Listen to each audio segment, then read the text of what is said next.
Okay, here's your actuator for your four-wheel drive. If you want to set it up for some separate switch, if you're using this actuator for like you're doing a custom build or something and you want to use the actuator, it basically is a piston that goes out and retracts. You have your four prong here, you have a positive. You're not going to use that prong there, you're going to have your negative. And then you're going to have another ground. You have to ground that to activate the actuator. So you're going to come around, you're going to hit a switch. Out of the switch, you're going back to ground. See that? I have a little battery, 12-volt battery set up right here. Then you got your positive and negative coming out into your wire harness. Has a fuse here.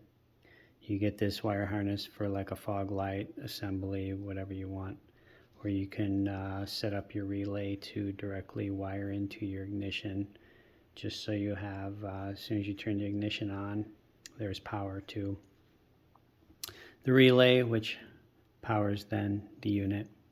So I have a switch here, I'm going to turn it on, turn that on, and then to activate this, there you go, on and off. So I hope that helps. Great way to do this setup if you're doing a custom build. If you're doing an all-wheel drive setup, this is a great way to do it, so you don't have to worry about a whole wire harness and how you're supposed to figure out how this thing actually works. So that's pretty neat, isn't it? So as it pushes in,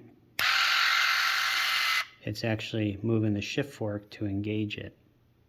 So that's how you get the all-wheel drive in the front. Hope that helps for you guys. Have